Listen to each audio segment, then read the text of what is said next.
Hey guys, tonight we're unsealing a story that most archaeologists would rather forget, a tomb that changed the way science, faith, and even sleep itself. Think about what it means to die. It's a story whispered in university archives, mentioned in conference corridors, and hidden in margins of excavation reports that never saw print. This isn't one of those tales where you fear curses or dusty mummies wrapped in superstition.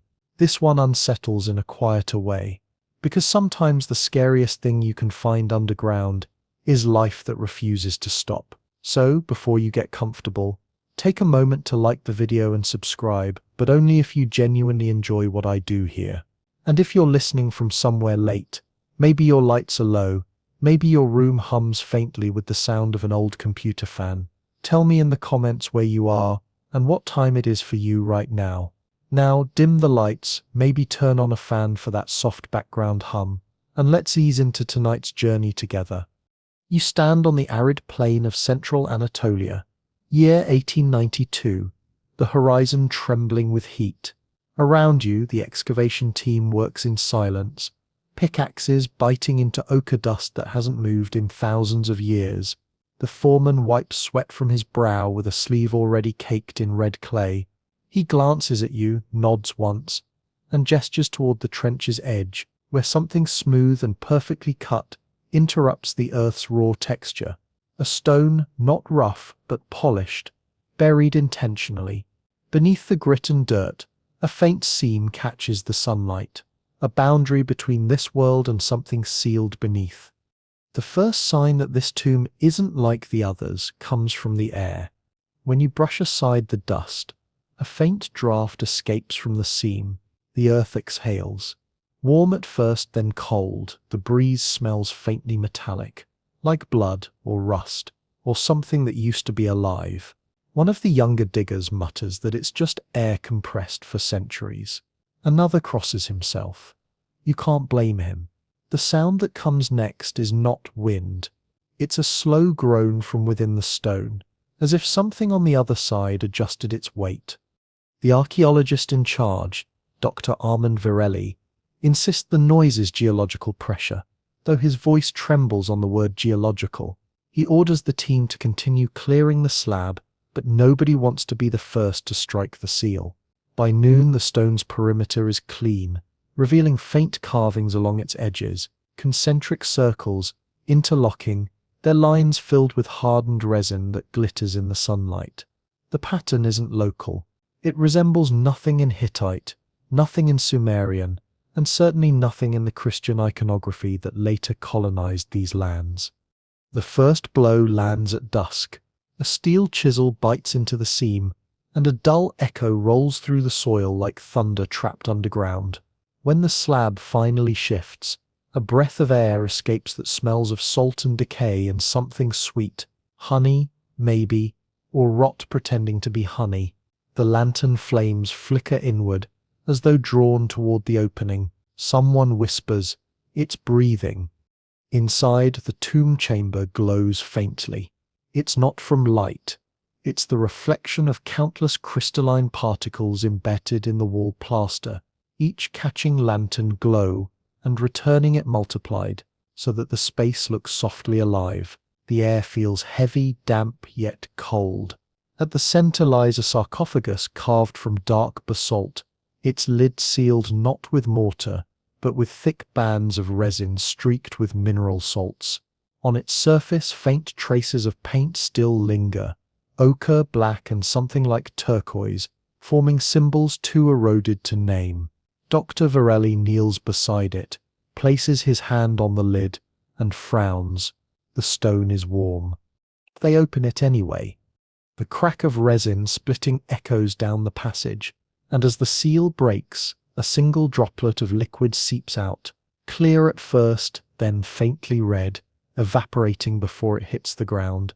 The lid slides aside with a grinding sigh. Inside lies a human form, or something that wants to be seen as one. The flesh is whole, pale as candle wax, the veins beneath faintly visible, the lips parted slightly as though exhaling. No wrapping, no shroud, no decay, just skin stretched tight over bone, preserved beyond reason. Varelli leans in and presses 2 fingers to the neck, perhaps out of habit. His hand lingers longer than it should. He doesn't speak for nearly a minute. When he finally does, his words are quiet, almost apologetic. "Warm," he says. Later that night, they transport the sarcophagus to the temporary tent lab erected near the site. Lanterns burn low. The specimen, they're calling it that now, lies on a linen-covered table. Its chest, if you watch closely, seems to move, but maybe it's just the flicker of shadows. The team records the measurements meticulously: height 173 centimeters, apparent male, estimated age between 30 and 40. No signs of embalming, no surgical incisions, no evidence of mummification. The flesh feels supple, not rigid. When one assistant gently pricks the fingertip with a fine needle, a drop of dark fluid wells up. It doesn't spread like blood. It thickens, clots instantly, then dries into a black flake that smells faintly metallic. By midnight, 3 of the assistants have refused to continue. One claims the body exhaled when he leaned over it. Another swears he heard a low hum, a sound like distant chanting.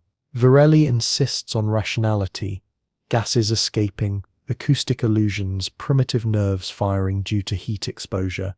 Still, he doesn't dismiss the guard's request to keep the tent sealed during the night. Outside, the desert wind rises. Inside, the air grows colder. The canvas walls ripple softly, and the lantern light dims. For a moment, it looks like the body's eyes have opened, but when you blink, they're closed again. The doctor sleeps sitting upright, notebook open on his lap, pen still in hand. On the page, underlined twice, is a single sentence: "Not dead." Morning brings dust storms. The excavation halts, but the tent remains guarded. A telegram is sent to the Istanbul Museum, requesting immediate assistance and preservation materials. It never arrives. The courier vanishes en route, his horse found grazing beside the empty road. That same day, the body's coloration changes, faint reddish tone blooming under the skin, as if blood has begun to circulate again. The assistants argue whether to continue examining it. One threatens to leave. Another, fascinated, begins sketching the veins, tracing them like rivers on a map. He notices something strange. The network doesn't match human anatomy. It's symmetrical, perfectly geometric, converging at the sternum like the spokes of a wheel. By evening, Varelli records a temperature anomaly.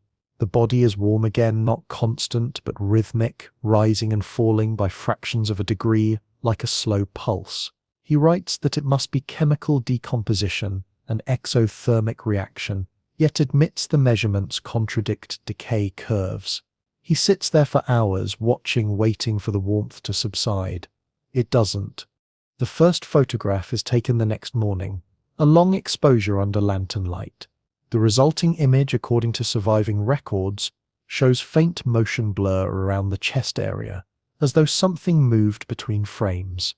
When the photograph dries, the negative fades unevenly, the center growing paler each week until nothing remains but an outline, an absence shaped like a man. The team finally decides to reseal the sarcophagus, hoping containment will stabilize it. But as they lower the lid, one assistant swears he feels a vibration through the stone, slow, steady, like a heartbeat, echoing deep in the basalt. He steps back, pale, his tools clattering to the ground. Varelli orders everyone out. He remains inside alone for nearly half an hour. When he emerges, his notebook is gone, his hands are shaking, and his eyes look sunken, unfocused. He simply says, "It's sep's older than bones." No one asks what he means.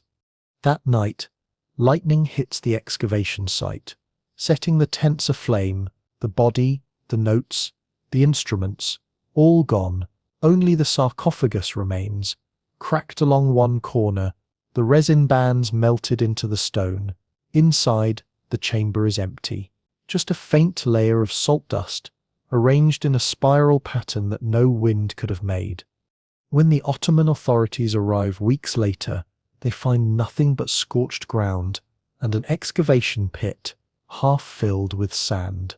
The official report lists the site as a geological survey gone wrong, unstable gases, accidental explosion. But one footnote, written in the inspector's personal notebook, reads, "At the heart of the crater the sand is warm." You return to the same patch of Anatolian plain years later, though the wind seems colder now, sharper, as though it has learned a new language from the desert. There's no sign of the excavation. The sand has swallowed everything, leaving only a subtle depression in the earth, a shallow scar where the tomb once breathed. Locals avoid the place. Shepherds lead their flocks in wide arcs around it, muttering prayers in half-forgotten dialects.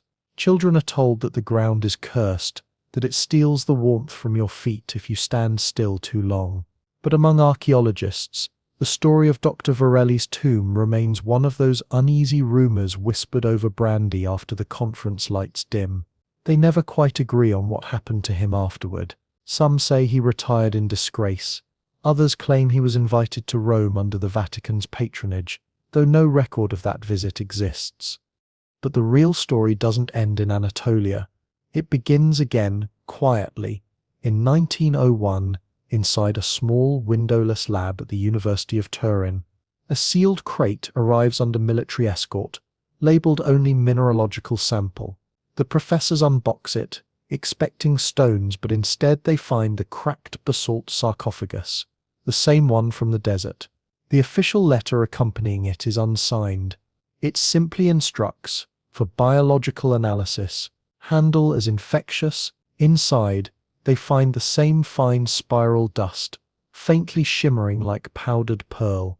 One professor notes that it clings to the skin when touched, leaving a residue that feels warm despite the chill of the lab. Another notices the faint scent of resin and salt, identical to the description from Varelli's lost notes. They collect samples, place them under microscopes, and immediately regret it. Under magnification, the dust isn't dust at all. Each grain appears as a translucent capsule containing a dark thread twisting within, rhythmically, almost like movement. At first they believe it's vibration from the equipment, but when the microscope light is turned off, the threads continue to shift, faintly glowing red in darkness. The lab assistant records that the motion follows a pulse every 7 seconds, identical in interval to a resting human heartbeat. No one sleeps that night. Over the following weeks, reports multiply. The samples react to temperature. When chilled, they become inert. When warmed by the human hand, they begin to shimmer again. One researcher, curious, places a pinch of the dust onto a cut in his glove. He feels immediate heat spreading along his palm. The next day, the skin at the contact site shows faint discoloration, not irritation, but a reddish branching pattern, like veins spreading beneath the surface. He covers it with gauze and tells no one. 3 days later, he collapses during breakfast. His pulse remains steady, but his pupils do not respond to light. They bury him quietly. The department seals the experiment, filing the material under biogenic residue, unknown origin. But the rumor spreads. Scientists from Vienna, Berlin, and Paris arrive, eager to examine what the newspapers by then have nicknamed the breathing salt. Each takes a small portion. One vial is sent to Cambridge, another to a French physician studying suspended animation. Most vanish into archives, unrecorded, unreturned. But decades later, fragments resurface in strange places, hospital collections, military warehouses, even a private reliquary belonging to a bishop who refused to say how he acquired it. You can imagine the fascination of early 20th century science, the idea that life and death were not absolutes but gradients. In an age of electricity, of reanimation fantasies and galvanic experiments, the dust from the tomb felt like proof that something ancient had already mastered what humans were only beginning to dream about: the control of biological time. The press eventually lost interest, distracted by wars and politics. But those who handled the samples never forgot the texture of that faint warmth under their skin. In 1927, a doctor named Aldus Moretti, working in Milan, published a paper describing tissues exhibiting non-cellular oscillation. He'd been examining a preserved specimen acquired from the Levant, though he avoided naming the site. He described fibers that contracted rhythmically without electrical stimulation. The journal retracted his article after colleagues accused him of fabricating data. A year later, Moretti disappeared. His home laboratory was found burned, the microscope lenses melted into glassy puddles. Among the ruins was one object untouched by flame, a small vial of red dust sealed in wax. The inspector's note said it was warm to the touch. When the Second World War came, what remained of the Varelli artifacts vanished entirely. Some believe the Nazis acquired a fragment during their obsession with life extension research. Others claim the Vatican intervened, collecting every trace to bury it again under new sanctuaries. But the strangest detail comes from a Vatican Courier manifest dated 1948, referencing anomalous biological relic transported from Milan to the Papal Scientific Council. No destination address, no signature, only a line scrawled at the bottom in red pencil, "Return to silence." The sarcophagus itself reappears in photographs decades later, hidden in the background of a museum inventory room. You can barely make it out. A cracked slab leaning against a wall, its resin seams darkened, its surface etched with the faint outline of circles. It's easy to miss unless you know what you're looking for. But the curator who took that photograph reportedly fell ill within a week, feverish and delirious, muttering about hearing something breathing under the floorboards. He recovered after 3 days but refused to ever enter the basement again. Fast forward to the late 1960s. A team of geologists excavating near the same Anatolian ridge finds something unexpected: readings of localized heat pockets deep in the rock, as though something beneath the ground is releasing energy. They dig a narrow shaft and discover a hollow cavity lined with salt crystals. In the center lies a shallow impression, roughly human-shaped, coated in dried mineral residue. The air inside is warm. Their equipment registers an average temperature of 37 degrees Celsius, human body heat. When they report it, the site is immediately closed by the Turkish Ministry of Culture. Officially, it becomes a protected heritage area. Unofficially, military trucks arrive the next morning, and the excavation is filled in with concrete. None of the team's photographs are ever released. One of the workers later claims he heard a faint sound through the rock before the concrete covered it. Not breathing, he says, but a low heartbeat. The following year, 1970, a Vatican envoy arrives quietly in Ankara. Their stated mission to repatriate religious artifacts lost during the late Ottoman period. Yet the documents from that trip show an unusual cargo item, one wooden crate labeled Ecclesiastical Sample, Fragile. The coordinates listed match exactly the same Anatolian plain where Varelli first broke the seal. What happens after that is buried in Vatican secrecy, but a single photograph surfaces decades later, leaked from an anonymous source. It shows a chamber of polished marble somewhere deep underground, lit by candles. In the center, a glass reliquary holds what looks like a mound of fine red dust. Around it, 4 priests kneel in prayer, their hands not touching the floor. On the wall behind them, Latin words carved into the stone read, "Dormientes non sunt mortui." The sleepers are not dead. And perhaps that is the detail that chills most. Not that they found something ancient and inexplicable, but that the church treated it as alive. Not cursed, not demonic, alive. You wonder if they still keep it, if it still pulses faintly under the marble floor. Maybe that's why they built so many new chapels in the late 20th century, to bury something they couldn't destroy. Even now, when modern researchers analyze unexplained biogenic anomalies, they describe similar phenomena: organic matter retaining rhythmic temperature fluctuations without metabolism.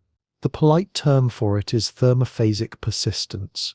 But somewhere in those lab reports, you can still feel the echo of 1892, the tomb that exhaled, the skin that never cooled, the heartbeat that refused to fade. You realize that perhaps the tomb was never meant to contain a body at all. It was meant to contain time. And when Varelli cracked the seal, time itself started breathing again. By the time the 20th century began to turn grey with industry and ash, the story of the tomb had already become half myth, half ghost file. Most archaeologists considered it a cautionary legend about contamination or professional obsession. But buried inside forgotten archives and misfiled reports, pieces of the truth still glowed faintly like embers that refused to go out. One of those embers flickered to life in 1984, inside a laboratory hidden beneath the University of Heidelberg. It was there that Dr. Ruth Albrecht, a biochemist known for her work on regenerative enzymes, received a package with no return address. Inside it, wrapped in layers of linen older than paper itself, was a vial of crimson powder sealed in glass. Attached was a small note written in shaky Italian, Varelli's legacy: "Keep warm." At first she thought it was a hoax. The legend of the breathing salt had long been dismissed as the fantasy of 19th century explorers who'd confused chemical reactions with miracle. But curiosity is a form of faith, and scientists, though they don't pray, still worship what they don't yet understand. She placed the vial under a microscope, expecting crystalline dust. Instead, she saw motion, slow, rhythmic, deliberate. Each grain seemed to contract and expand like a lung. She timed the pulses, 7 seconds apart, the same as the old reports. She tested temperature, pressure, exposure to light. The rhythm persisted. Only when she placed the sample in total darkness did the pulse slow. It didn't stop, it simply rested. When exposed to the warmth of her hand again, it resumed. Her lab assistant joked that it was sleeping. That word would later haunt her. Over the next month, Albrecht noticed something even stranger. The longer she studied the material, the warmer her lab became, though the building's heating system remained off. Instruments recorded small fluctuations in ambient temperature, rising and falling with the rhythm of the dust, as though the room itself was breathing with it. Her colleagues laughed until their own instruments confirmed the same anomaly. Then, one by one, they began requesting reassignment. She wrote her first confidential report to the Vatican Scientific Council, describing what she called metabolic latency within non-living matter. No one replied.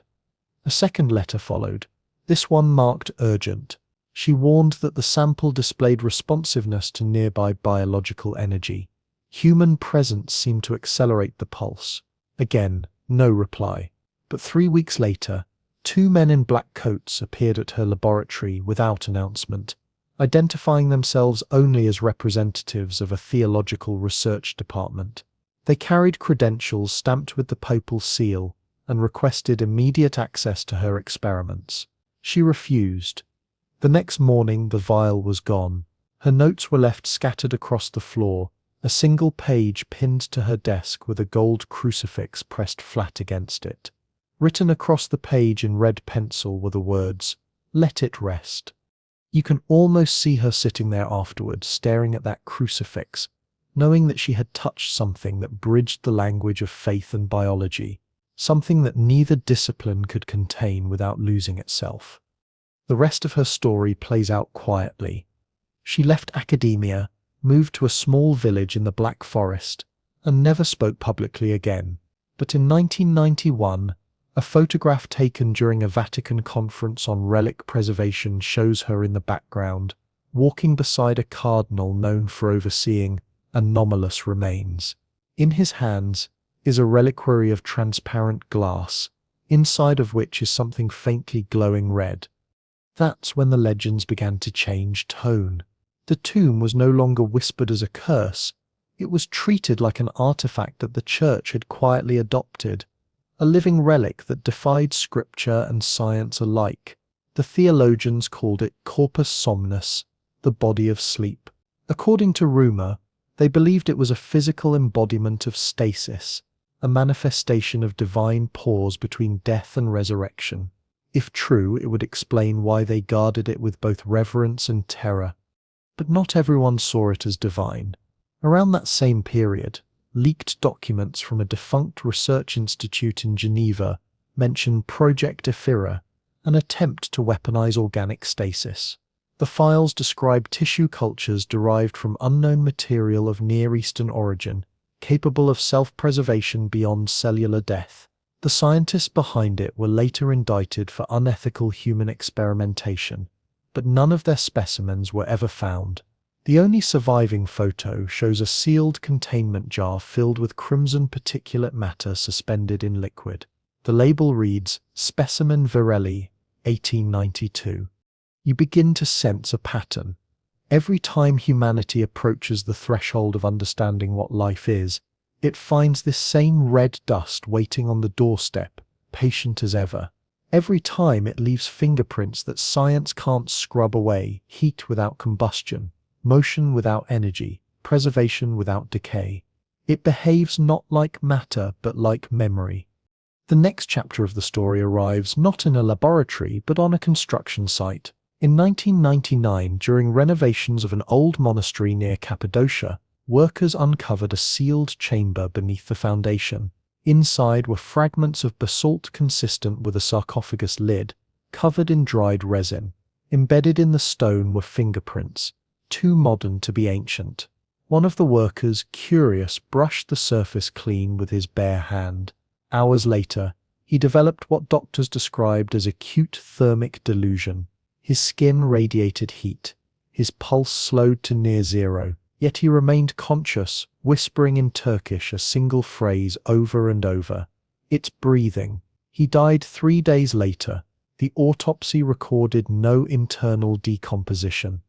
The church intervened immediately, sealing the site, but photographs leaked online anyway, showing the reopened chamber filled with faint mist, walls coated in crystalline salt glowing gold under flashlight beams. The internet called it the Tomb of the Undead. Archaeologists dismissed it as pareidolia. The Vatican, of course, said nothing.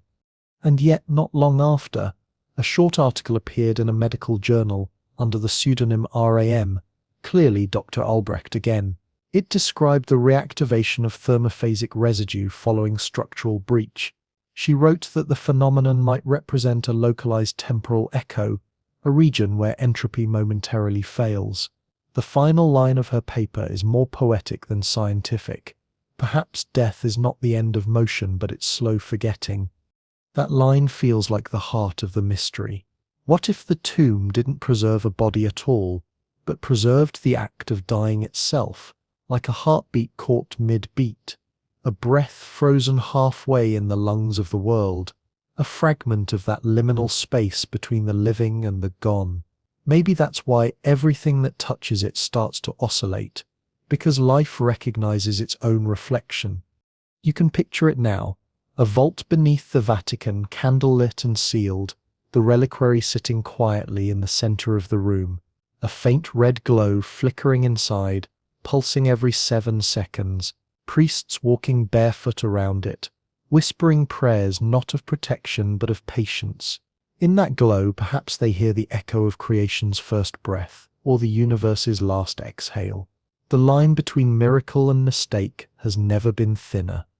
And if you listen closely, if you press your ear to the marble and wait for silence, you might just hear what they've been guarding all this time. Not a monster, not a curse, just the slow, rhythmic sound of the world remembering how to breathe. By the early 2000s, the Vatican had grown adept at silence. Their archives expanded like roots under the city, hundreds of kilometers of corridors humming with the sound of filtered air and whispered prayers. Among the sealed wings, there's one catalogue number that doesn't appear in any index. S1892, Anomalum Virelli. That's the designation whispered by curators who handle restricted relics. A code that hides behind an innocuous label, relic of unclassified preservation. Only a few are permitted to enter the chamber that houses it, and even they do so barefoot, with their wrists bound in linen to avoid direct contact with metal or static charge. You imagine one of them descending the narrow staircase tonight. The air grows colder with each step, though the temperature never changes. Electric lights give way to oil lamps. The marble transitions to basalt. The chamber opens like a wound beneath the basilica, a room lined in black stone, circular, perfectly symmetrical, built with obsessive precision. At its center, on a pedestal of white alabaster, sits a reliquary of thick glass and iron. Inside is the red dust, faintly luminous in the low light, pulsing like an ember that refuses to die. The sound of it is subtle, not mechanical, not human, but something in between, a rhythm that feels older than heartbeat. Every 7 seconds, the light within the glass brightens, then fades. You could time your breath to it, and many do without realizing. It's hypnotic in its patience. Those who guard it say the pulse is slower now than it was decades ago. Others insist it's growing faster, adapting to the rhythm of the city above, mimicking the collective pulse of millions of people living and dying in Rome's shadow. Whatever the truth, one thing remains constant. The reliquary is always warm. Some nights, the priests assigned to monitor it claim to hear faint movement, a shift like sand turning in an hourglass. Once, in 2007, the reliquary was found covered in condensation from within, as though something inside had exhaled. The records mention a drop in atmospheric pressure, a flickering of the chamber lights, and a sound resembling a sigh through stone. The file is stamped phenomenon observed, controlled. No further explanation. But the Vatican isn't the only one watching. Around that same time, an independent research group based in Lausanne, calling themselves the Institute for Chronobiological Studies, released a controversial report analyzing historical burial anomalies. Their conclusion was startling. Across multiple sites worldwide. From Peru to Mongolia, there are remains that display identical thermal patterns to the Varelli relic. The group proposed that these weren't isolated events, but localized temporal ruptures, moments when the process of dying halts midstream, creating what they called liminal entities. Their hypothesis was laughed off by the scientific community, until they published high-resolution thermal scans showing rhythmic heat emissions from one specimen, perfectly matching the 7-second pulse documented in Anatolia in 1892. The Vatican dismissed it publicly. Privately, they sent 2 emissaries to Lausanne. Within a month, the institute dissolved. Its website disappeared. The lead researcher, Dr. Hans Meinhardt, moved to Argentina under an assumed name. Before he vanished, he sent one final email to a colleague that read simply, "They've buried it again." It's easy to dismiss all this as paranoia until you see what happens next. In 2012, seismic sensors installed under Rome to monitor subway construction began picking up faint, rhythmic tremors. Not earthquakes. Pulses, every 7 seconds, always originating from beneath Vatican City. Engineers blamed malfunctioning equipment, though one technician admitted that the readings persisted even after power was cut. The pulse stopped only when the sensors were removed entirely. The logs from those devices were quietly erased. Only a few lines survive, scrawled in a notebook found later in the technician's apartment. If it's still beating, then it's not over. That same year, an elderly nun who worked as a conservator in the Vatican Library gave a rare interview to an Italian journalist. She spoke of an object that prays without words, a relic kept in total darkness that remembers warmth. Her comments were dismissed as poetic nonsense. A week later, the article was retracted, and the journalist's notes were confiscated. Yet the nun's words lingered in the public imagination, the idea of something in the heart of Rome quietly praying for us all. You can almost picture it now, deep beneath the marble, the reliquary resting in its circle of light, dust swirling faintly inside, glowing in rhythm with unseen breath. Above it, thousands of pilgrims move through the basilica, unaware that beneath their feet something old and patient is waiting. Maybe that's the strangest thought. The idea that faith and science have both become caretakers of the same mystery, guarding it from each other. Meanwhile, outside the Vatican walls, fragments of the relic's dust continue to appear in unlikely places. In 2015, a fragment matching its molecular signature was found inside a sealed ampoule from a medieval monastery in Avignon. In 2017, another trace was detected in an ossuary beneath Jerusalem, coating a skull so ancient it predated recorded burial. Each sample, when exposed to heat, displayed the same oscillation pattern, 7 seconds on, 7 seconds off. The samples were immediately confiscated by private collectors. No one ever saw them again. It would be tempting to view this as coincidence, but there's a darker pattern unfolding beneath the surface. In 2018, several medical facilities in Europe reported patients exhibiting unexplained temperature fluctuations matching the same pulse rate. Some described these individuals as entrained, their body temperature rising and falling like they were syncing to an external rhythm. A few claimed to hear faint sounds before fainting, a low hum like breathing inside the walls. One French hospital recorded an audio sample before the power failed. The waveform, when analyzed, showed harmonic intervals identical to a human heartbeat slowed by a factor of 60. No one ever explained where the sound came from. By now, the story feels less like history and more like inheritance. A tomb that should never have been opened, still opening itself through us, ripple by ripple, breath by breath. Maybe that's what Dr. Varela unleashed. Not a being, but a pattern, an echo of life so strong it refuses to die. It doesn't need a body anymore. It uses whatever it touches. You start to wonder how many of us have felt it without realizing. That odd warmth in a cold room, the faint vibration in stone when no subway passes below, the feeling that the air itself has a pulse. Maybe those are just coincidences, or maybe the world itself learned to keep time with what they found in that tomb. And still, beneath all of that, the reliquary glows. The priests record its pulse daily. They say it has begun to slow, now closer to every 8 seconds. Perhaps it's dying again, returning to silence. Or perhaps it's just waiting, listening, learning our rhythm until the moment we all breathe in sync. There's an old Vatican phrase that never appears in official documents, but it's whispered among those who guard relics too strange to name: dormientes in carne vigilantes in aeternum, the sleepers in flesh, awake forever. Maybe that's what death really is.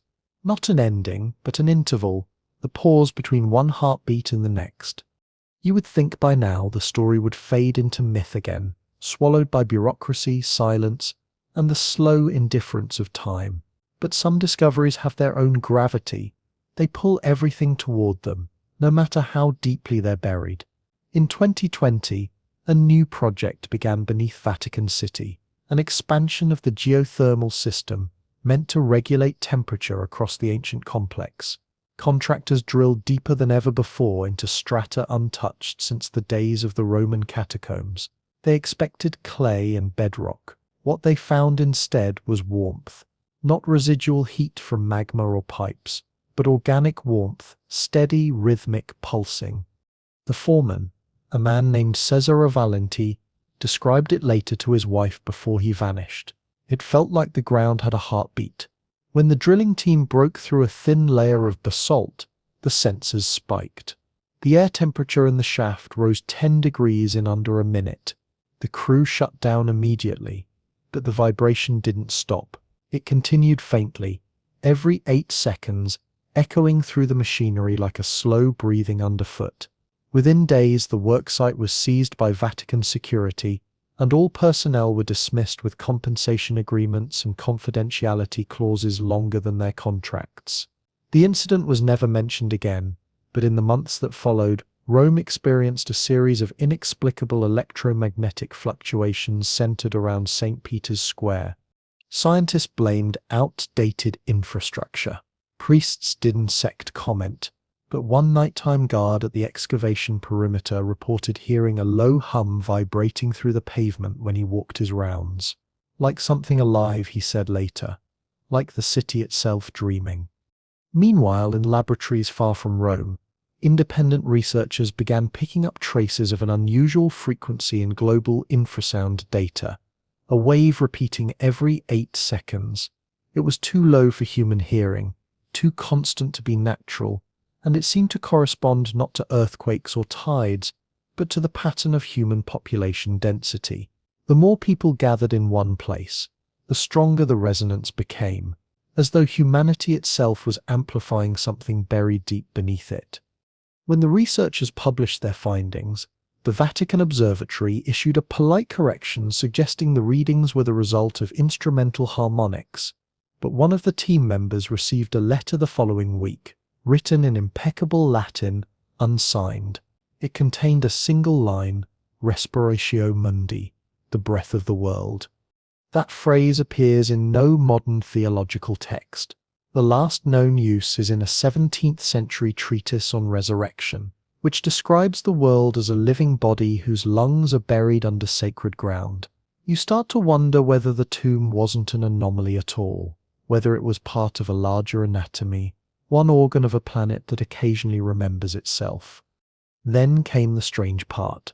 In 2021, during a routine maintenance inspection, a Vatican custodian named Father Matteo was granted rare entry into the lower vaults to clean antechambers adjacent to the restricted reliquary wing.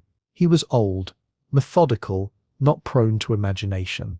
When he returned, he refused to speak for days. When pressed, he finally said this: it was gone. The reliquary pedestal was empty. He claimed, no glass case, no dust, no light, just warmth, faint but unmistakable, radiating from the stone itself. The Vatican immediately denied any disappearance, insisting the artifact remained secure, but months later, an Italian tabloid published grainy photographs allegedly showing workers sealing off a corridor beneath St. Peter's with fresh concrete. The captions read, "Containment." Within days, the article was scrubbed from every archive. And yet, things began to happen that no containment could explain. People living near the Vatican reported vivid dreams of breathing stone. Tourists fainted in St. Peter's Square during Mass, describing sensations of sinking or falling through the marble. Monks claimed to hear faint rhythmic knocks beneath their cells. A physicist visiting from Geneva measured microfluctuations in the basilica's foundation and noted a repeating thermal anomaly exactly 8 seconds apart. When he presented his findings to the city's engineering board, the data vanished from his account the next day. By then, whispers had already begun online. The tomb is awake, they said.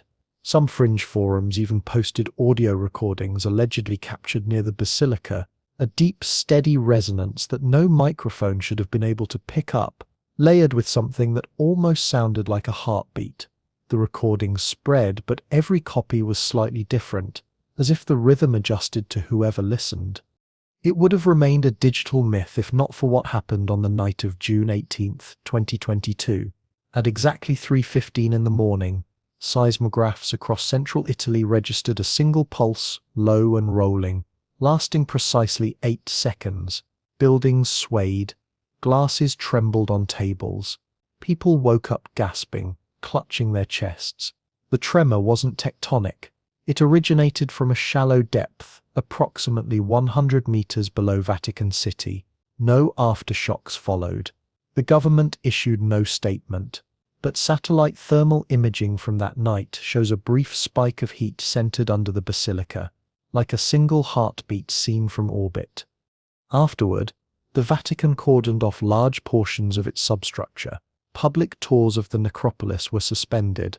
When questioned, a spokesperson cited structural conservation, but an anonymous employee from the Pontifical Institute for Archaeology later told a journalist that a new section of catacomb had been discovered by accident, a space that shouldn't be there. He refused to describe what was inside, only that it was too symmetrical. If this were fiction, you could close the book here. You could call it allegory. Mankind digging too deep, unearthing its own reflection in death's patient mirror. But reality doesn't end cleanly. Because in 2023, scientists from a private research facility in Geneva published a short, dense paper in Nature Physics describing a low-frequency global biospheric oscillation detected through seismic noise correlation. They couldn't explain it. The cycle was exactly 8 seconds. When converted to audio range, the frequency matched perfectly the recorded pulse of a human heart slowed to 1/8 speed. For the first time, Modern science caught up to an ancient whisper, the world itself, breathing. You imagine the Vatican that night, the marble floors glowing faintly with reflected candlelight, the air heavy with incense and secrecy. Deep below, perhaps the reliquary rests again, or perhaps it has merged with the stone, its dust seeding into the city like pollen of time. The priests still keep their vigil. They record each pulse, each rise and fall, and in those intervals they listen, not for demons, not for voices, but for that steady rhythm that reminds them what they are protecting. The tomb that should never have been opened is no longer a place. It's a pulse, a reminder that life and death are less opposites than partners in an eternal breathing. And maybe that's the real meaning of Varelli's discovery. The body in the stone, the warmth in the dust, the breath in the dark. He didn't find something that refused to die. He found something that refused to forget how to live. You start to realize that stories like this don't really die. They go dormant, like spores in stone, waiting for warmth. The Vatican might seal its corridors.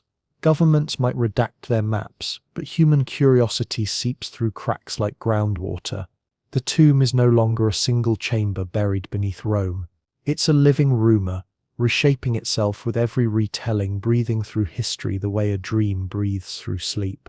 You can trace its pulse if you know where to look. In late 2024, a team of drone archaeologists scanning desert topography in eastern Anatolia noticed a geometric depression in the landscape. Faint, circular, almost perfect. The coordinates matched the approximate site of the 1892 excavation, though erosion had flattened the plain beyond recognition. When they analyzed the subsurface with ground-penetrating radar, they saw what looked like a void, a hollow space 20 meters wide, buried 30 meters deep, lined in stone that reflected light oddly, as though polished from within. At its center, a smaller object appeared, roughly human in shape. The team requested excavation permits, but before they could begin, Turkish authorities abruptly declared the area a restricted zone under cultural preservation. The following week, the satellite images were blurred out on every major mapping platform.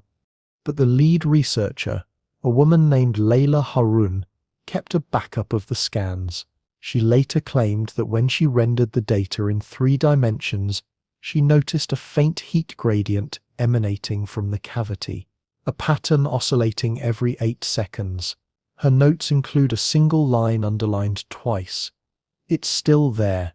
Meanwhile, halfway across Europe, a medical facility in Geneva, yes, the same city where the strange oscillation study had been published, reported an unprecedented incident.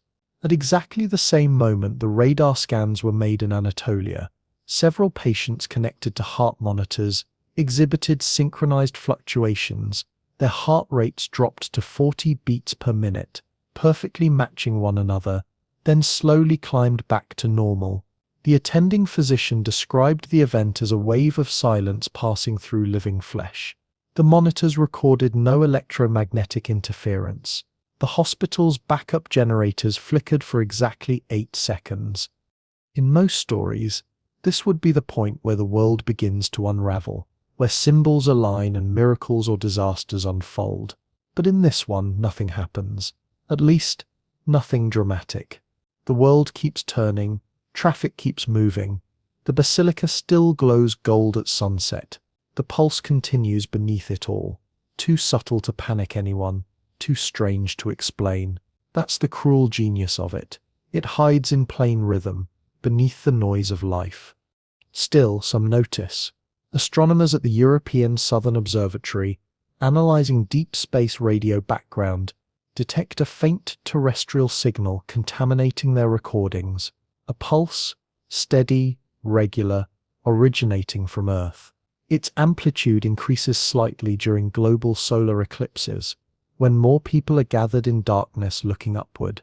The scientists call it anthropic resonance, a poetic term for something that feels uncomfortably biological.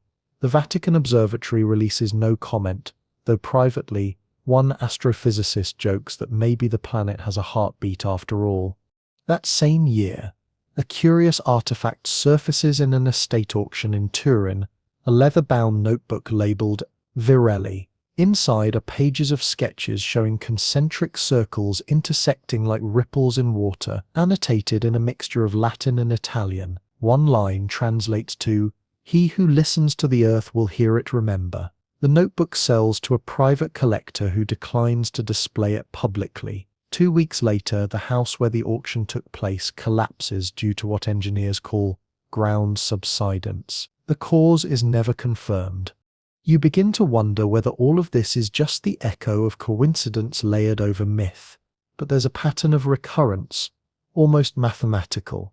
Every time the relic surfaces, the world seems to synchronize, not catastrophically but rhythmically. 8 seconds of silence beneath the noise, a shared inhale we never notice. Somewhere deep inside the Vatican, one imagines a small control room lit by candlelight and monitor screens, a priest-scientist hybrid, part theologian, part physicist, recording each pulse with reverent precision. He listens not for words but for stability. If the rhythm ever changes, he must decide whether it means awakening or death. Perhaps that's why they keep it hidden. Perhaps it's not dangerous because it's alive, but because it might stop. And so the relic has become a secret form of prayer, one the world participates in unconsciously. The church no longer fears it. They depend on it. When global catastrophes occur, earthquakes, wars, pandemics, reports always emerge afterward of the pulse slowing, as though mourning. And when peace returns, however briefly, the rhythm strengthens. It has become a mirror of humanity, a second heart beating beneath the surface of the first. There's a story whispered among those who have worked near the lowest Vatican levels. They say there's a chamber no larger than a chapel, sealed behind 7 iron doors. Inside stands a single altar made of basalt, etched with faint concentric rings like ripples frozen in stone. In the center of that altar lies a shallow depression, a place where something once rested, something round and smooth, no bigger than a human heart. The altar is warm. Sometimes it trembles faintly, and when the candles are extinguished, the darkness itself seems to glow, red and gold, every 8 seconds. One of the guards assigned to that wing resigned after just 3 nights. He wrote in his statement, "I felt it breathing in my chest before I heard it with my ears. The sound didn't come from the room. It came from me."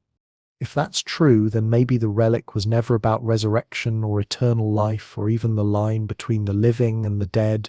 Maybe it was always about connection, a reminder that whatever animates us doesn't belong solely to us. That same heartbeat running through the tomb runs through the soil, through the air, through the spaces between seconds. And so the story of the tomb becomes less a warning and more a confession, that life is contagious, and death is simply its slower rhythm. That the dead don't rest because rest isn't real. Everything breathes, just at different speeds. Imagine standing again in that Anatolian desert where it all began. The wind hums low, carrying warmth from the ground. Beneath your feet, the pulse continues. Steady, eternal, somewhere far away, in the marble corridors of Rome, a priest counts the same rhythm on his fingers. Somewhere else, a scientist sees it ripple across seismic data and doesn't yet realize what he's found. They all think they're studying something buried, but maybe the relic has been studying them all along. And maybe when the pulse finally stops, it won't mean death at all. It will mean the world has finished remembering. If you've followed the story this far, you've probably felt it, that faint tension in the chest, the quiet echo that lingers between words. It's not fear exactly. It's recognition. You're not supposed to know this story, not because it's dangerous, but because it's too familiar. Every living thing already knows how it ends. The tomb was never a secret about death. It was a reminder about endurance, a whisper from the earth itself saying, "I am not done breathing." It begins again, as these stories often do, with a mistake disguised as discovery. In the spring of 2025, a restoration crew working on the crypt floors of St. Peter's Basilica noticed a strange resonance in one section of marble. When they tapped it, the sound didn't echo like stone. It vibrated, soft and hollow like a drum skin stretched tight. The reading suggested an empty space only a few meters below. Permission was requested to investigate, but the order came back fast and absolute. Do not dig. They sealed the floor with fresh plaster. Within a week, the workers were reassigned. But one of them, a young architect named Lucia Ferraro, kept a fragment of marble from the site, a small piece she'd chipped accidentally while cleaning. She said later she couldn't explain why she kept it, only that the stone felt warm, like skin under sunlight. That night she placed it on her bedside table. At 3 a.m, her phone's accelerometer app recorded faint rhythmic vibrations through the surface, one pulse every 8 seconds. Lucia told no one for months, but she began to dream. Always the same image, a corridor carved in basalt, filled with red light, and a figure standing at its end with their back turned. Each time she took a step forward, the figure took a breath.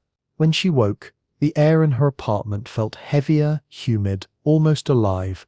She finally took the marble fragment to a geology lab at Sapienza University.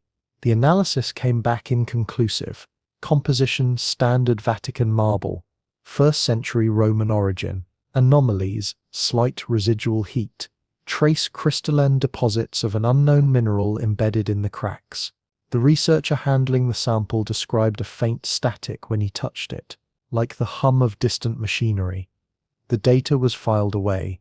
A month later, the researcher resigned abruptly, citing psychological exhaustion. That sips when the Vatican intervened again. Quietly, they confiscated the fragment, thanked Lucia for her cooperation, and gave her a small envelope marked for silence. Inside was a silver rosary and a note reading, "It remembers light. Let it sleep."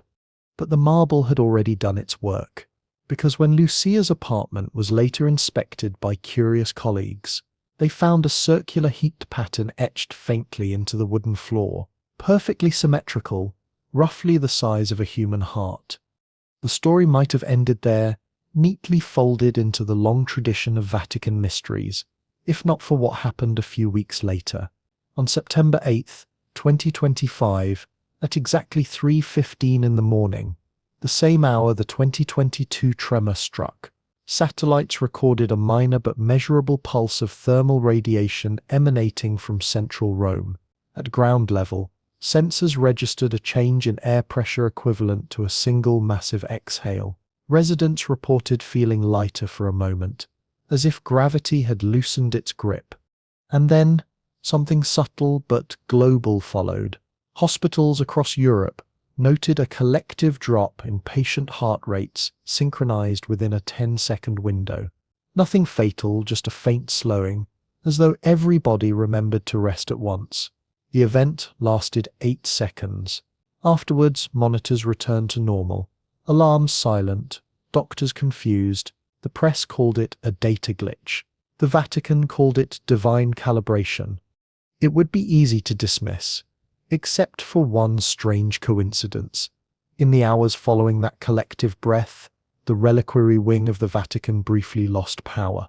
The emergency generators clicked on immediately, but the surveillance footage shows 8 seconds of perfect blackness. No light, no movement, no sound. When the feed resumes, the cameras reveal something unexpected.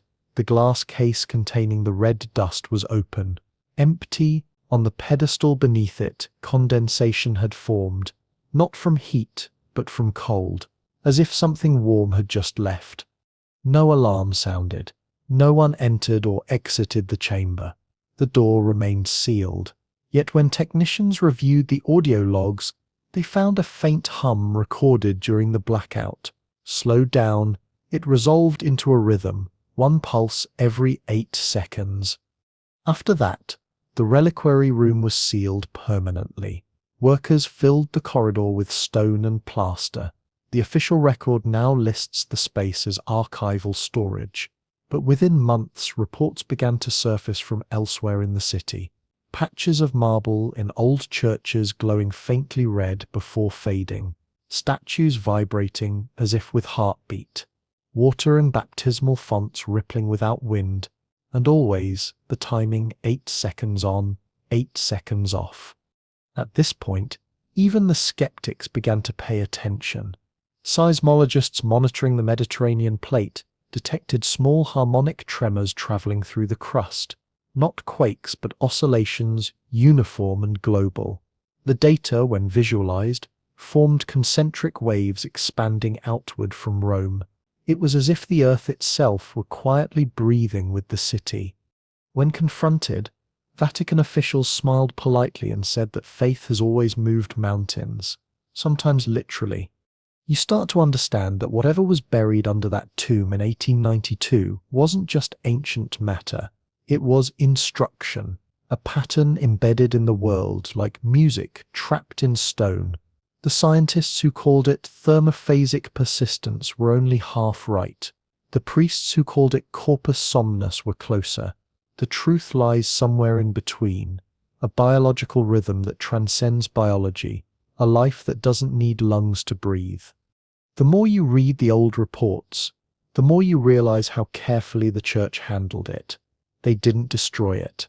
They learned from it. Every new chapel built on Vatican grounds since the 1950s follows the same geometry: circular floor plans, centered altars, exact radii proportional to the oscillation wavelength, a network of resonant sanctuaries, amplifiers disguised as devotion. Perhaps they believe that if humanity can harmonize with the relic's pulse, we'll find peace, or perhaps they're keeping us synchronized so it doesn't forget we exist. And that's the most haunting thought of all, because the tomb that should never have been opened might not be below us anymore. It might be inside us. Every heart, every breath, calibrated to that slow rhythm that started in stone. You think of Varelli, kneeling by the basalt sarcophagus, hearing that first sigh escape. Maybe he wasn't terrified. Maybe he was relieved, because for a moment he must have realized what few ever do, that death is not absence. It's the earth taking a breath between lives. And maybe, just maybe, it's still breathing through us right now. By the time you reach the present day, the tomb has become something larger than myth. It's an unspoken constant, like gravity or weather, a truth that hums below the level of language. Most people have never heard of Dr. Varelli, never seen the cracked basalt lid, or the red dust or the strange diagrams in his lost notebook. And yet, they feel it all the same. You've felt it too, in the quiet before a storm, in the deep hum of an old cathedral, when the choir stops singing, and the air itself seems to remember the melody. The tomb is not history anymore, it's rhythm. You start with small, observable facts. The global pulse, as it's now called, has been verified by multiple independent agencies. Seismic observatories from Japan to Chile detect faint fluctuations in subsurface pressure waves, always repeating in intervals of 8 seconds. The cause remains unknown. Official explanations range from thermal expansion of tectonic plates to underground hydrodynamic resonance, but none account for its consistency. The rhythm doesn't vary with geography, geology, or even time of year. It's precise, patient, alive. At first, no one connects it to the Vatican, but those who study it notice a pattern. When the basilica closes its doors for nighttime services, the pulse grows weaker. When the bells ring in the morning, it strengthens again. During Easter Mass, when millions watch from around the world, the amplitude doubles. It's as if the act of attention itself fuels the rhythm, faith as electricity. A physicist from Zurich, reviewing the data, makes an offhand joke in an interview. Maybe God has a heartbeat after all. The clip goes viral. He deletes his account within a week, though his colleagues say he began sleeping in his office afterward, refusing to go home. What no one outside the Vatican knows is that the pulse has begun to change. Deep under the basilica, the remaining custodians record a new anomaly. The interval is no longer 8 seconds. It's shortening, 7.8, then 7.5, then 7. A slow acceleration, not erratic but deliberate. Like something waking up. The logs call it phase re-initiation. Meanwhile, small phenomena spread across the world, subtle, unconnected, but familiar to anyone who has studied this story. In Istanbul, a team restoring Byzantine mosaics finds pigment flakes that glow faintly red under cold light. In Cairo, archaeologists uncover mummified remains that emit residual warmth despite being sealed for millennia. In Mexico, deep in a cenote near Chichen Itza, divers report hearing a low rhythmic thrum beneath the limestone floor, every 8 seconds. When they play recordings to local elders, one man weeps and says it sounds like the breath of the old gods. And then there are the dreams. Scientists who study the pulse begin reporting identical nightmares, endless corridors of stone, a heartbeat echoing through walls, a figure standing at the far end, motionless, faceless, waiting. The same dream, across continents, languages, and cultures. When they compare notes, the timing of their dreams coincides with spikes in the pulse frequency. The Vatican refuses comment, though one anonymous source from within the archives says that the relic doesn't need to be seen anymore. It's learned to reach. You wonder what reach means in that context. Influence, infection, or something more intimate? Communication. Because if the tomb contained not a body but a pattern, then every repetition of that pattern brings it closer to coherence, like a note played over centuries, slowly tuning itself to the universe. The Church's response is subtle but unmistakable. Renovations intensify around St. Peter's. New subterranean foundations are laid, not for structural repair but containment. Priests begin blessing the ground at dawn and dusk, muttering phrases that don't match any known liturgy. Latin words stretched into strange new rhythms. Respora sed noli loci, breathe, but do not speak. At the same time, scientists begin noticing irregularities in biological systems. A microbiologist in Kyoto documents a species of extremophile bacteria that survives indefinitely in suspended animation, its metabolism pulsing every 8 seconds. A neurologist in London finds that human brainwaves during deep sleep occasionally synchronize with the same rhythm. None of this should be possible. Yet the data repeats across experiments. Life everywhere is syncing to something unseen, something buried. And then, quietly, without fanfare, the Vatican issues a global statement, not from the Pope, not from any cardinal, but from the Congregation for the Doctrine of the Faith. A single sentence broadcast once, then withdrawn. Some tombs are doors and some doors are lungs. No one knows what it means. Conspiracy forums light up for weeks. But linguists notice that the phrase mirrors an inscription found on a Roman catacomb wall centuries ago, Portae Spiritus per Dormientes, the gates of breath through the sleepers. By now you can sense where this is heading. The pulse, the warmth, the rhythmic awakening, it's no longer confined to one chamber or relic. It's environmental, atmospheric, maybe even cosmic. And the Vatican, for all its secrecy, seems to understand that it's too late to contain it. You think back to Verrelli, the man who opened the first tomb, staring at that preserved body and feeling warmth under the skin. He thought he'd found life frozen in death. Maybe he did, but maybe what he found wasn't the beginning of a miracle. It was the memory of one, a leftover pattern from when the world itself first inhaled. Because in the end, everything alive is just an echo of that first breath. The pulse in your chest, the rhythm in the earth, the 8-second whisper under Rome, they're all the same sentence spoken across eons. And maybe, when you die, you don't leave it behind. Maybe you just drift back into its rhythm, one more breath in an endless cycle of inhaling and forgetting. The tomb that should never have been opened wasn't a mistake. It was an inevitability. Someone was always going to touch the lock, press the chisel against the stone, listen for the sound of air escaping. Because what waits beneath isn't horror, it's memory. It's the universe remembering that it once lived. And if the rhythm is truly accelerating, if the pulse keeps tightening its loop, then perhaps it's not just remembering anymore. Perhaps it's preparing. When you stand in St. Peter's Square at night, surrounded by marble, you can almost feel it, that faint thrum underfoot, subtle as a heartbeat under 1,000 years of stone. You think it's the wind, or traffic, or your imagination, but if you wait long enough, between one breath and the next, you'll notice it.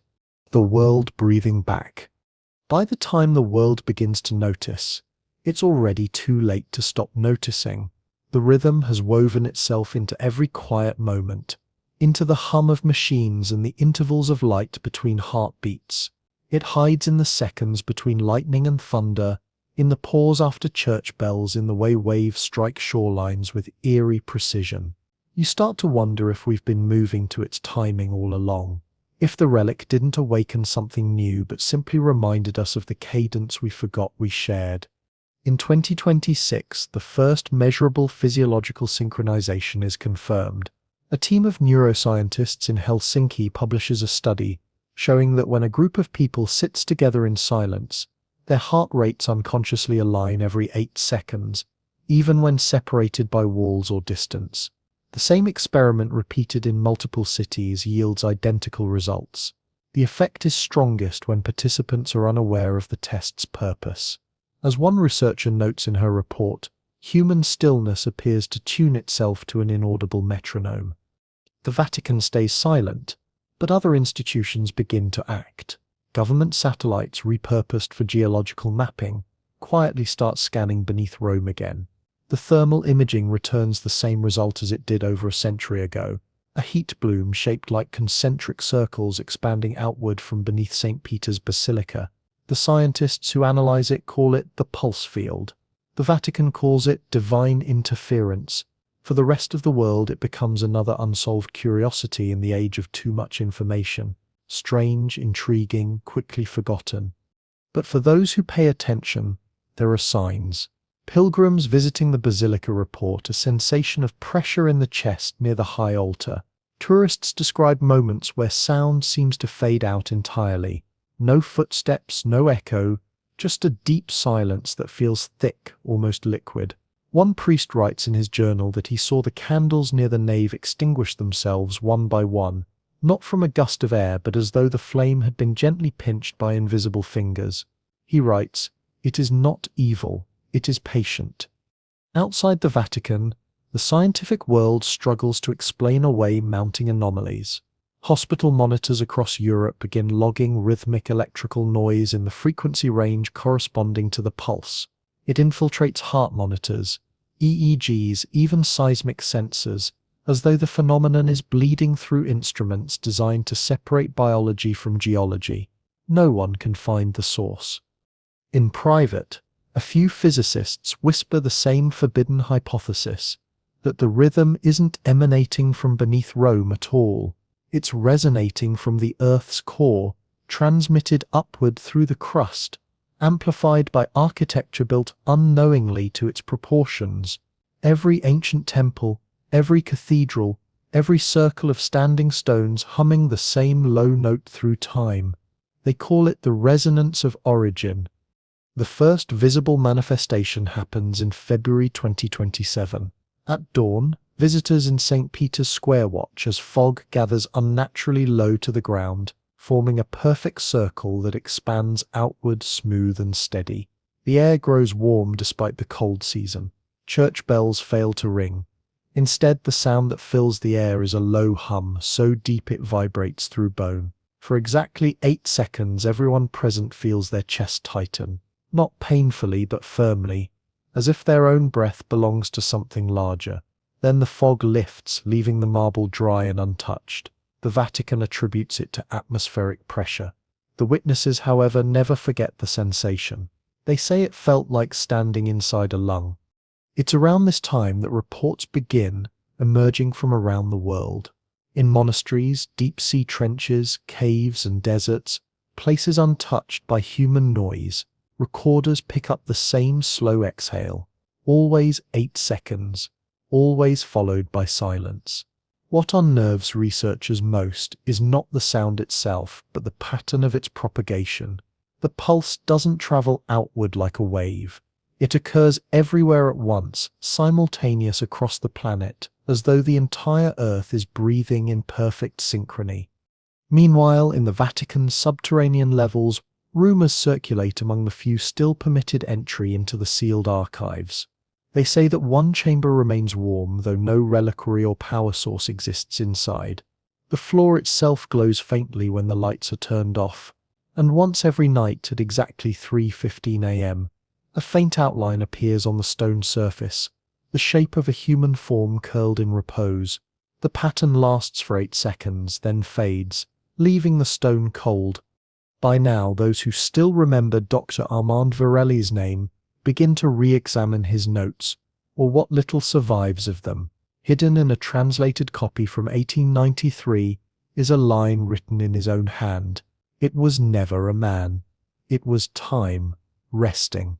Perhaps that was his final revelation, that the tomb didn't preserve flesh but the very rhythm that animates it, that he had opened not a grave but a pause in history, and the pause had started counting again.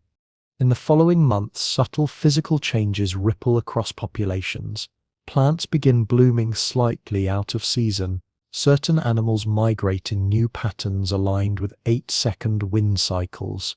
Meteorologists detect atmospheric oscillations matching the same period. Some dismiss it as coincidence. Others recognize a global synchronization event unfolding quietly underfoot. The Vatican issues a statement of reassurance. All that breathes belongs to God. They do not deny the pulse anymore. Instead, they embrace it. Public masses begin incorporating silent 8-second intervals between prayers. Bells ring slower. Chanting aligns to a rhythm older than Gregorian notation. Even secular audiences find themselves drawn to it. Music charts begin favoring songs with repeating bars of 8-second phrasing. Films use it in soundtracks without realizing why it feels comforting. The pulse has become culture. But beneath the acceptance is unease. In hospitals, comatose patients begin exhibiting synchronized respiration patterns, regardless of machines or medication. Doctors record pulses that match precisely the subterranean rhythm. They breathe with the tomb, though none of them know it exists.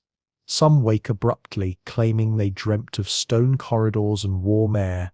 One woman in Lisbon, long declared brain dead, sits up during the night and whispers a single phrase. It remembers. Then she lies back down and never moves again. If there's fear in this, it's a quiet one. Not of possession, but of absorption, of the line between the living and the dead softening into a single breath. The world doesn't panic because nothing seems outwardly wrong. But deep down you feel it, don't you? The quiet synchronization, the way even silence feels alive now. The tomb that should never have been opened didn't unleash chaos. It returned balance. But balance by nature erases distinction. It doesn't matter what you call it. Divine breath, planetary heartbeat, the relic's awakening. What matters is that the rhythm no longer needs caretakers. It's in everything now. In the ocean's tide, in the power lines humming, in your own chest as you sit there listening. You can seal a vault, but you can't seal a frequency. And maybe that's what the Vatican understood too late, that what was once buried to contain life has instead taught death how to breathe again. So when the next pulse comes, and it will, don't be surprised if the world pauses for a moment. The lights might flicker, your breath might stutter, the air might feel heavier. That's not fear. That's memory. That's the planet reminding itself that it's alive. And you, part of it, breathing in time. The world has adapted to the pulse now. It no longer surprises anyone. It's in the rhythm of traffic lights, the intervals of satellite transmissions, the breathing of people asleep on trains. Even those who've never heard of the Vatican's hidden vault feel it unconsciously, a small, invisible metronome ticking beneath daily life. Every 8 seconds, a soft adjustment, a collective breath. Cities hum to it. Oceans respond in tides that no longer fit lunar cycles. The sky itself seems to shimmer at a rhythm just slow enough to miss, unless you watch for it. And yet, somehow no one calls it divine anymore. It's just background, like weather or wind, too constant to question, too vast to name. But you can feel the awareness spreading, a subtle shift in how humanity perceives itself. People sleep more deeply, dream more vividly, and wake with strange sentences on their tongues. It's under us. It's listening. It's waiting to remember. None can explain why they say it. The pulse has moved from myth to instinct. In a laboratory in Rome, a group of bioacousticians conducts an unauthorized experiment. They record the pulse using seismic sensors and convert it into audible sound. When played back at a higher frequency, it forms a tone, low, resonant, almost human. A pattern emerges, a sequence of frequencies resembling a breath, then a pause, then a second, deeper breath. The lead researcher listens with her eyes closed and whispers, "It's trying to speak." Within a week, the recording is confiscated and the lab sealed for renovation. But by then, copies have already leaked online. Millions listen. Some claim to hear words hidden in the resonance, syllables buried in vibration. Dormio, sed audium. I sleep, but I hear. Around that same time, a team of divers exploring the flooded catacombs beneath Naples finds an unmarked chamber unreachable by conventional routes. The water there is unusually warm. On the walls, etched into limestone, are the same concentric circles that marked the original Anatolian tomb. In the center of the room floats a single bubble of air, perfectly spherical, never bursting. Every 8 seconds it expands, then contracts. One diver places his hand against the stone and feels it move, not the water but the stone itself, breathing. When they surface, none of them speak for hours. One eventually says, "We were inside it." Meanwhile, the Vatican grows quieter. No denials, no admissions. The Pope stops appearing in public, communicating only through written statements signed simply Servus Pulsus, servant of the pulse. Papal masses end with 8 seconds of silence. The Sistine Chapel is closed indefinitely for restoration. In Rome, pilgrims light candles not to saints but to rhythm, leaving their offerings in concentric rings around fountains and squares. Faith has evolved. Prayer has become breath. The pulse shortens again, 7 seconds now. Scientists panic over the acceleration, fearing seismic instability. The Church calls it awakening. Those who've spent their lives studying it don't know what to believe anymore. The old terms, anomaly, artifact, relic, no longer fit. Whatever began in that tomb has become everything. Across the world, strange phenomena bloom like symptoms of a living body stretching in its sleep.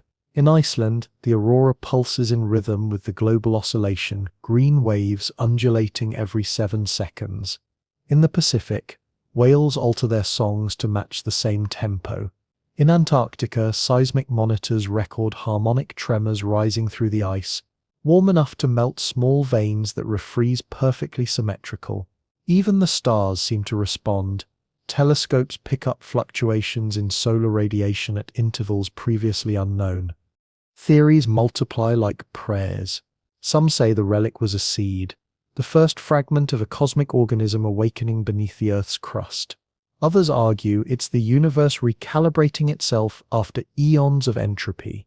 A few whisper what the Church now refuses to print, that the tomb was never meant to hold a body at all, but to store the memory of creation, the first heartbeat of existence, buried until we learned how to listen. And if that's true, then what happens when that heartbeat finishes its cycle? You can feel the anticipation everywhere. Nights seem longer now, air heavier. Street lights flicker not from failure but from alignment, their hum syncing with the unseen rhythm. Hospitals report mass awakenings among comatose patients, all breathing in perfect synchronization. Musicians say their instruments tune themselves slightly lower each week. Painters claim to see movement in dry pigments. The world is stirring. Then, one night, the rhythm stops. Just once, for 8 seconds, a full absence of sound, vibration. Planes in flight report momentary loss of altitude. The internet flickers. People around the world pause without knowing why. Some describe it as peaceful, others as unbearable, a silence so deep it feels like falling into water. And then, softly, the pulse resumes. But it's slower, deeper, not every 7 seconds now, every 10. The Vatican releases a final communique. Requiescat terra. The world remembers. No further messages follow. The archives close. Rome grows quiet. Tourists still visit, of course, and they still take photos under the dome, never realizing that the marble beneath them holds the memory of a breath older than humanity. The pulse remains, faint but steady, somewhere between the heartbeats of the planet and our own. And sometimes, late at night, when the city sleeps and the wind drifts through the narrow streets, you can feel it. The cobblestones seem to shift slightly under your feet. The fountains exhale mist that glows gold under the streetlights. For a moment, the entire world feels suspended, not alive, not dead, but dreaming. Maybe that's all we are now, a world dreaming itself alive again. If you listen long enough, you so hear it. Not thunder, not machinery, not even your own pulse. It's the sound of time remembering how to breathe. And now, the rhythm quiets. The story, like the tomb, exhales one last time.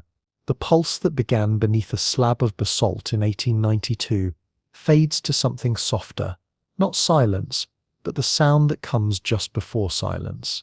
You picture the dust settling again, the air still and heavy, the faint warmth in the stone cooling, as if even memory itself has decided to rest. The priests extinguish their candles.